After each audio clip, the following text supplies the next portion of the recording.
to Fiercely Unfiltered. I'm Kelly Renee, and I wanted to talk about self respect today because it's one of those things we think we understand, but it shows up in ways we don't always recognize. For me, it wasn't about learning something new, it was finally noticing the places where I kept pushing through out of habit instead of intention. And once I saw that, it changed how I looked at the way I've been moving for years. Self respect rarely hits in one moment, it usually shows up quietly in those small pauses where you finally admit the way you've been operating doesn't really support you anymore. For a long time, I kept repeating certain patterns simply because they were familiar. I carried more than I needed to. I stayed quiet longer than I should have. I pushed through things because that's just what I always did. When I finally slowed down enough to notice those moments, I realized something important. My issue is never that I didn't recognize disrespect. I recognized it immediately, every time. I've always addressed disrespect right away. I've never been someone who believes in going home, letting something sit, and letting it grow into a bigger problem in my own mind. If something bothered me, I would rather say it in the moment than let it fester.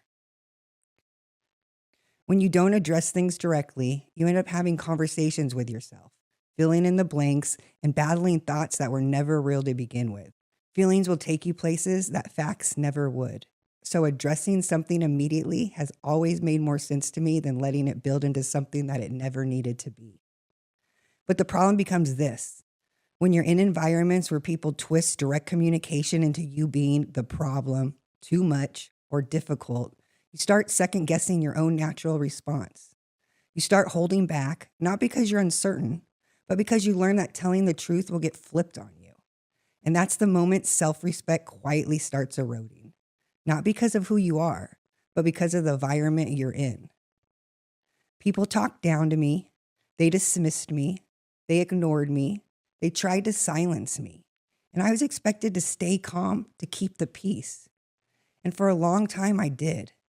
Not because I thought it was okay, but because reacting would have added fuel to an already messy situation. I didn't want to give anyone ammunition. I didn't want to hand people an excuse to twist my words or call me the problem. I thought staying composed was protecting me, and sometimes it was. But there were many moments where staying quiet wasn't strength, it was exhaustion. There are people who fight by going below the belt. They say the one thing they know will hurt you because they want it to hurt. They aim for your character to throw you off balance. They want you to react so they can flip the narrative. I never wanted to be that person. I know how heavy someone's words can sit in your mind because I've had to fight against things I never deserved to hear. I know how long it takes to separate someone's voice from your own. I never wanted my voice to be someone else's wound. That's why I didn't react. Not because I was okay with the disrespect, but because I wasn't willing to be someone I wouldn't respect the next day. But holding myself to that standard didn't mean the situation deserved that standard. There were moments where my silence didn't come from grace. It came from being tired. And that's where the line between endurance and self-respect started to appear. And this is also where values come in for me. I live my day based on my intentions, my integrity, what I know is right. I can look myself in the mirror at night. I can sleep knowing I didn't cut corners. I didn't lie. I didn't manipulate anything. And I didn't operate from a place of trying to hurt anyone. Even when things around me get messy, my choices come from good intentions. And that matters to me more than how anyone else chooses to move. Self-respect also means trusting that I don't need to know every conversation that happened or every word that's said in a room when I wasn't there. Sometimes God hears things you don't hear, and he moves people out of your way long before you understand why. And other times, he puts people directly in your path, not to break you, but to show you who you are and what you're capable of, and what lessons you still need to learn. Sometimes it's not about the situation at all. It's about seeing whether you're going to act from integrity, values, and intention, or if you're going to react from whatever feels good in the moment. Those moments tell you everything about yourself. They show you whether you're living by your standards or abandoning them just to get through the day. And for me, I rather choose faith over fear. I'd rather move with intention than impulse. And I'd rather trust the path God has me on than force something that isn't aligned. Because when your intentions are pure, You don't have to defend yourself. You don't have to chase validation or justify your choices. You know exactly who you are, and God does too. One of the clearest places I saw that line was being pushed out of my own company. I was spoken to in ways that were unacceptable. I was dismissed from conversations I should have been leading. I stayed composed, not because I didn't see it, but because I refused to let their behavior shape mine. I thought if I stayed steady, stayed calm, stayed professional, things would even out. But that didn't happen. Instead, I slowly disappeared into the thing I built. I let the disrespect slide because I didn't want things to escalate further. But they did anyways. And later, I had to face a painful truth. Trying not to be the problem became the reason I lost everything. I abandoned my intuition. I abandoned what I knew was right. I quieted myself to keep the peace in a place that had already stopped being peaceful. And that choice cost me everything I built. As the wind down continues, I'm noticing some of the same patterns showing up again. I'm asking questions, I'm following up, but I'm not pushing as hard as I know I should. Things have been coming to a head in a way that makes it obvious my intuition was right the whole time. And seeing it play out while I'm still in it is its own kind of reminder. Because I can't pretend I don't see it, and I can't call it old behavior when I'm watching it unfold in real life. And I wish I could say I learned the lesson once and never repeated it.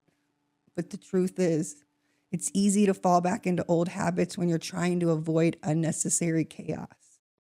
I thought being steady and composed would prevent things from getting worse. But ignoring what didn't sit right never protects you. It just delays the cost. Self-love and self-respect often get mixed together, but they are not the same. Self-love is how you talk to yourself, the compassion, the softness, the encouragement. Self-respect is what you do with that compassion. It's the standard you hold. It's keeping the promises you make to yourself, even when it's uncomfortable. It's choosing yourself in moments where you used to disappear. And another piece of self-respect is this: choosing what you want without filtering it through what society says is normal. People outside your life don't get a vote. They don't live with the consequences of your choices. You do. They don't carry what you carry. They don't wake up in your reality, so their opinions shouldn't outweigh your clarity. I spent years adjusting myself to make things easier for other people or to fit what made sense to them. Self-respect now means making decisions based on what aligns with who I am, not what keeps everyone else comfortable. It means living in my truth instead of shrinking to match someone else's expectations. And another part of this is education. Growing up in the 80s and 90s was a completely different world. We weren't supervised every second. We'd leave the house, disappear for hours, and nobody panicked. That wasn't neglect. That was parenting back then. You entertained yourself, you solved your own problems, and you showed up home eventually. Half the time you were running around the neighborhood, drinking out of hoses, and figuring things out as you went. Nobody talked about emotions, stress, boundaries, or communication. You didn't ask why you felt something. You just handled it the best you could. And at night, there were even commercials asking, do you know where your kids are? Because that's how hands-off things were. We weren't raised with information or language for any of this.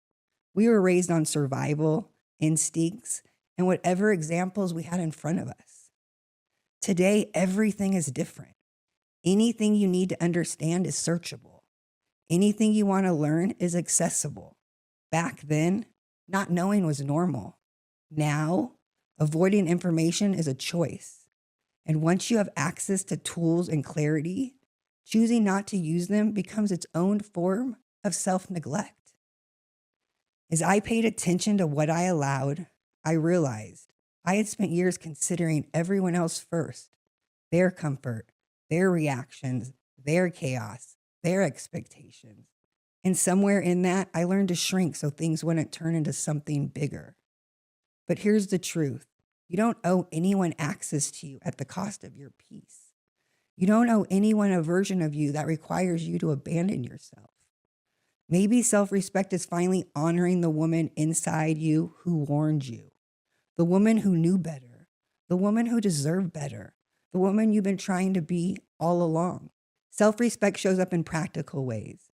It is how you handle everyday situations and what you pay attention to. Noticing your reactions instead of brushing past them. Listening when something feels off. Not over-explaining your decisions. Not staying in conversations that drain you just because you used to tolerate it. And responding to people's patterns instead of their potential. I want to say that one again. And responding to people's patterns instead of their potential. And giving yourself the same clarity you give everyone else. When your self-respect increases, your life gets quieter. Not lonelier, just clearer. Some seasons require stillness so you can hear yourself again. And that quiet isn't emptiness, it's alignment. And part of that alignment comes from being able to be alone without rushing to fill the space. A lot of people aren't comfortable being alone, not because solitude is scary, but because they have never actually sat with their own needs without someone else's opinions shaping them. When you're alone, you can't distract yourself with noise or reactions. You're left with your actual truth, what you want, what you don't want, what you're tired of, and what you no longer need to carry. Being alone is where clarity shows up. It's where you separate your patterns from preferences. It's where you notice what drains you, what stabilizes you, and what you've been tolerating out of habit instead of choice. Alone is where you hear the honesty you've been drowning out. Some people call that isolation. I call it self-respect. Choosing to step back long enough to understand yourself is strength. It means you're willing to pause instead of forcing something. You're willing to choose clarity over convenience. You're willing to hear your own voice instead of waiting for someone else to tell you what makes sense. And that's the difference between being lonely and being intentional. Self-respect gives you the space to make decisions without pressure. It lets you step back, reassess, and choose based on what aligns with you, not based on fear, not based on reaction, not based on feeling a temporary void. And if I had to give you a few practical takeaways from all of this, it would be these. First, pay attention to the first feeling, not the 10th. The longer you ignore something, the louder it gets. Second, stop giving people access to you that they haven't earned. If someone drains you more than they build you, that's not a project, that's a pattern. Third, don't outsource your decisions to people who don't live your life. They don't carry your consequences, you do. Fourth, make choices based on alignment, not avoidance. Avoiding conflict creates bigger conflict later. If you can sit with yourself without needing noise or validation, you're further along than most. Being comfortable alone isn't loneliness, it's mastery. Self-respect isn't loud, it isn't reactive, it isn't a performance.